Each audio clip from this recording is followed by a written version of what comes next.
Halo guys, balik lagi ke channel Lemak Kopling. Jadi gue hari ini sama Tito bakal ngebahas tentang ban yang udah gue janjiin kemarin nggak gue satuin videonya karena gue takut kepanjangan. Oke, kita ke pertanyaan pertama. Nah, kapan ban harus diganti itu? Pertama lo harus lihat dari kondisi alurnya atau ketebalan dari bannya. Kalau kondisi alur jadi lebih ketebalan bannya kan? Karena apa?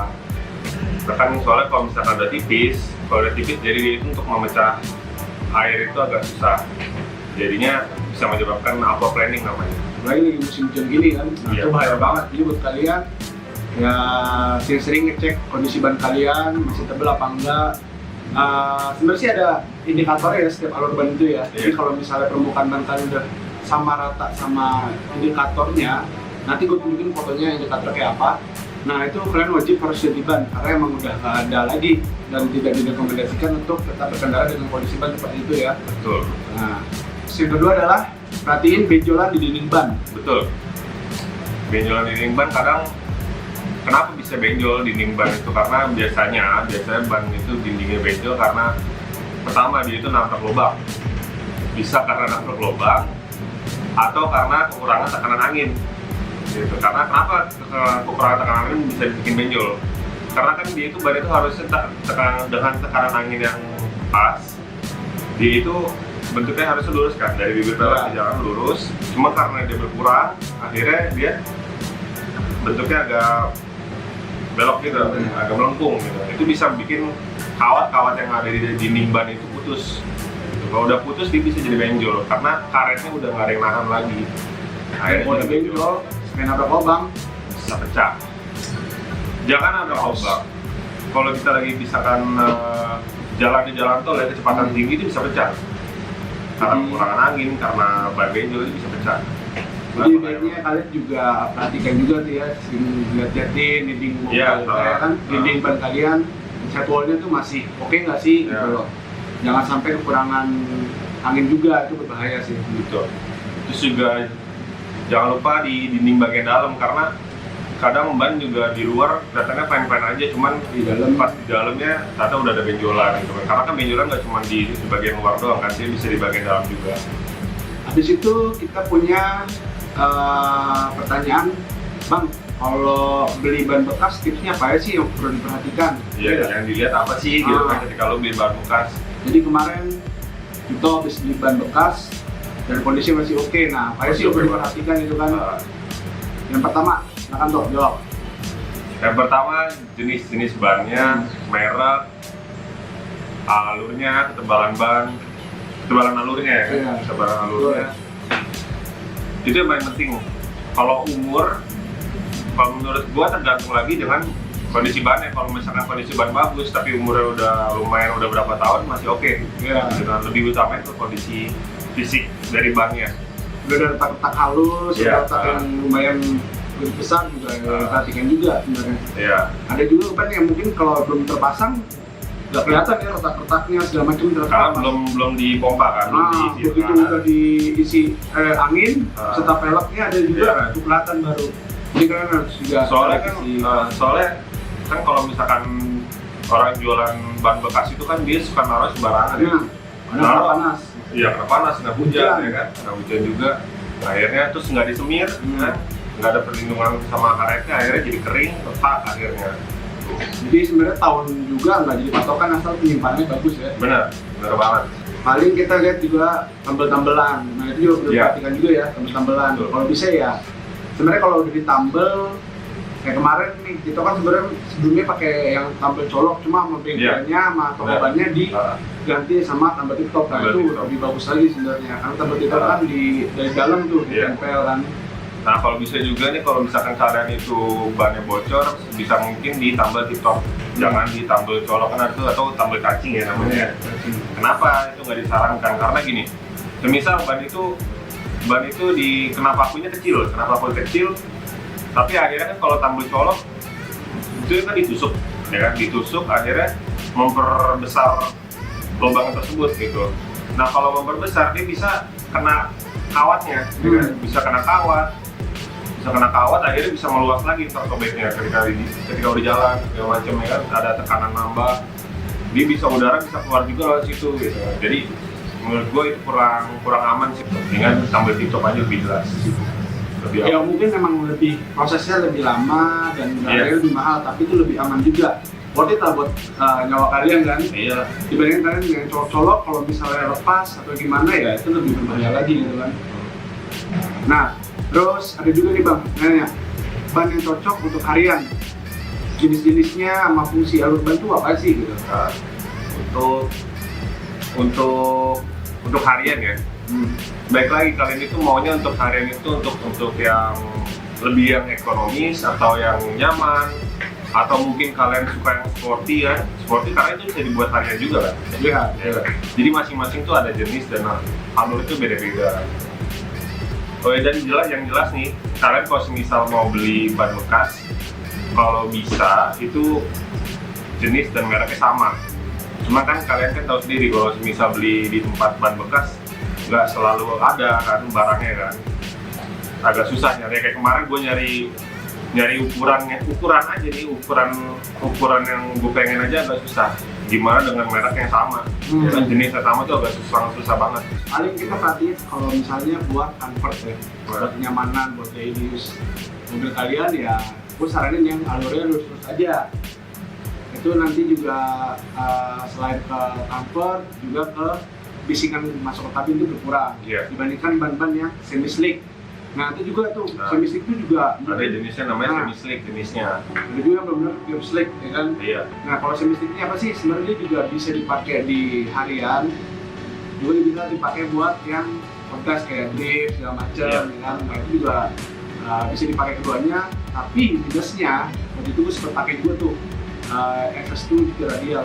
Selain dia keras, itu juga bakal habis. Jadi buat kalian yang budgetnya juga, Terus juga kalau semi slick itu kan agak kurang cengkram nggak sih kalau lagi keadaan basah?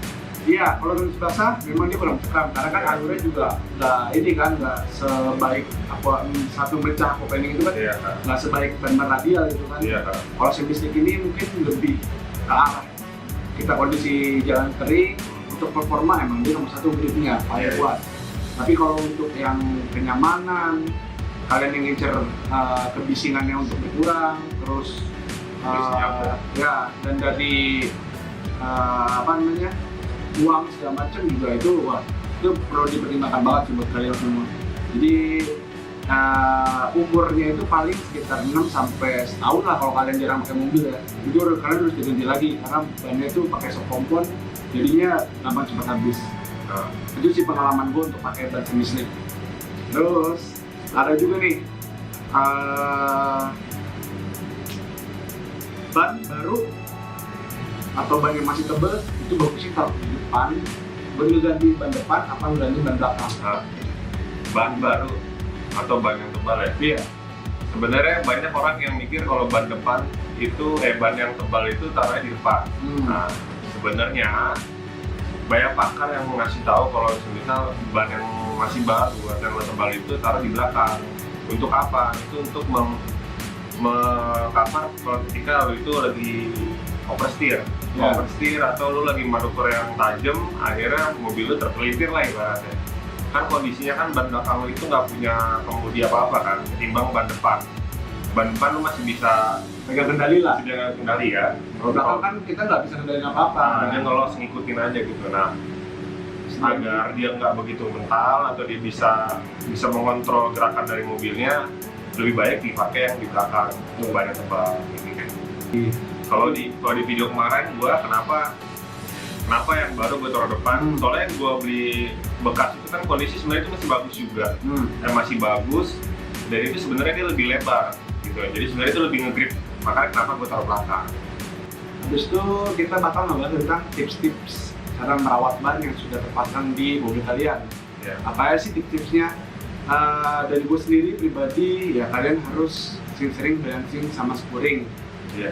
Nah itu juga penting karena apa? Karena ya kalau misalnya ban kalian poros putarannya nggak stabil, nah itu bisa arah perputaran ban nggak sama karena namanya kiri, itu juga bisa bikin cepat botak gitu. Dan kalau cepat botak, cepat habis, cepat ganti lagi ya. Gitu lagi. Karena bisa ada tuh makan samping, ya kan? Iya. Ibarat kata itu makan samping atau botak sebelah itu juga. Itu mungkin gara-gara ada salah satu faktor, mungkin ada orang yang dimodifikasi karena main chamber, ya kan? Iya. Nah tapi ini kan kalau kasus yang mobil kalian standar dari makan samping, nah itu perlu diperhatikan juga tuh. Perlu Itu berarti kan harus spuring, harus bensin juga. Terus juga manfaat kalian misal sering balancing ya atau sering kalian perhatiin, kalian juga bisa lihat tuh perputaran ban ini stabil nggak, gitu. Ada peyang atau enggak, kalian bisa sekalian ngecek velg juga gitu. Jadi nggak cuma ban, karena ban juga kadang gue pernah punya ban, dibilang sama abangnya, ini bannya ada belundung. Padahal saya ketemu sekarang, secara visual kalau kita ngeliat dia itu ban dia tuh nggak kelihatan. Jadi itu harus diputar baru kelihatan. Gitu. Jadi manfaatnya dari balancing sekalian bikin stabil juga, kalian bisa lihat kondisi velg sama ban tuh masih bagus atau enggak. Kondisi ban, ya kan, kondisi setir, ya kan, itu kan juga kelemahan kalian juga. Nah, terus habis itu paling kita sering cek tekanan angin. Kenapa sih tekanan angin? Tekanan angin gue bilang tadi dari awal. Kalau misalkan kalian itu tekanan anginnya rendah, ya kalian bisa merusak ban tersebut gitu. Kayak tadi tekanan angin rendah, akhirnya lama-lama bisa bikin dinding ban itu jadi benjol. Terus juga jangan benjol, misalkan tekanan angin kalian kurang, ya kan sangat kurang, kan kita nggak tahu ya. Ketika kalian berkecepatan tinggi itu bisa langsung meledak, bisa langsung pecah, nggak ada kerusakan dulu atau gimana, itu bisa langsung pecah. Bahkan beberapa orang bilang lebih baik kelebihan angin nih, kelebihan tekanan ketimbang kekurangan tekanan, kayak gitu. Terus better pakai apa nih bang? Pakai nitrogen atau pakai angin biasa?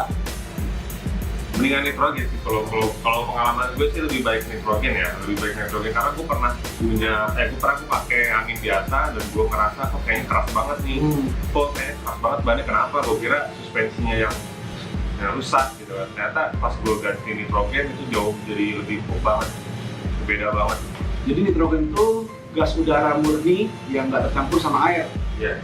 Dan itu ya dia nggak muat, jadi nggak buat ban itu lebih berat gitu kan. Karena kalau angin biasa itu yang udaranya tercampur air, jadi suatu waktu misalnya kalian menguap yang udaranya campur air itu, ban mobil kalian lebih berat dan juga mengurangi tekanan angin dong. Nah, itu juga berbahaya justru. Nah, kenapa nitrogen? Nitrogen itu lebih stabil. Lebih stabil. Jadi misalnya kalian isi ban itu 32 tekanan anginnya. Nah, nitrogen itu ya mungkin berkurang tuh sedikit lah, 1 atau 2 dan perlu waktu seminggu atau 2 minggu gitu ya. Kalau misalnya jam dipakai mungkin agak lebih banyak. Cuma kalau dipakai sih awet ya. Tapi kalau ban-ban angin biasa itu malah turunnya bisa lebih drastis daripada dari nitrogen. Karena penguapan dalam ban itu, yang air itu, nah itu bisa mengurangi tekanan angin dan juga ban lebih berat. Itu sih. Nah itu, terus yang selanjutnya apa nih? Oh, penyimpanan kendaraan kalian. Nah, tuh, itu juga salah satu faktor. Kalau ban kalian mau awet, mau lama, dinding-dinding yang nggak mau pecah-pecah, retak-retak yang rambut, nah kalian tuh juga harus pakai di tempat yang sedikit lebih adem, minimal kanopi. Jadi nggak langsung terpapar dari sinar matahari. Karena beda banget tuh. Jadi gue punya teman yang parkir di basement, yang dia di apartemen parkir di basement, sama parkir yang di lapangan, yang kayak buat kantoran, kuliahan gitu.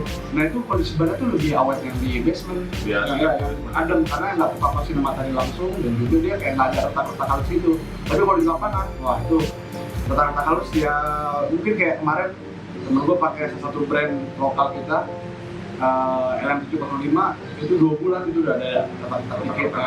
Udah itu nggak disemir lagi sama dia, jadi nggak pelindung. Itu nanya tuh kenapa sih?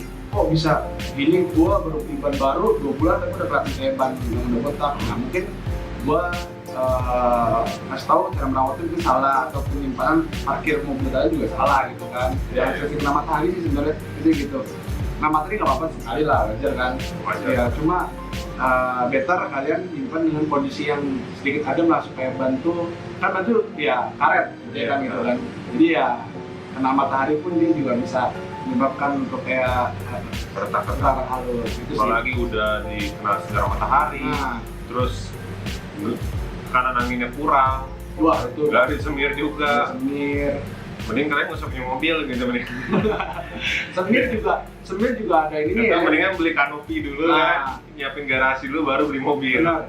Mending kayak gitu. Benar. Soalnya kalian kalau misalkan perawatan mobil itu nggak bener, Itu- ujung-ujungnya kalian ngeluarin duit lebih banyak ketimbang kalian bikin kanopi atau garasi. Keselamatan kalian, nah itu juga Keselamatan penting, juga. Pak. Jadi kalian sebelum atau mungkin kalian udah punya mobil ya, tips rawatnya soalnya gini, ban tuh menurut gua ada nyawa. Iya, nyawa. Ban adalah salah satu komponen mobil yang bersentuhan dengan aspal langsung gitu loh. Mesin enggak, cuma ban doang. Jadi nyawa kalian tuh di ban, setengah nyawa kalian begitu kalian nunggu di mobil itu di ban.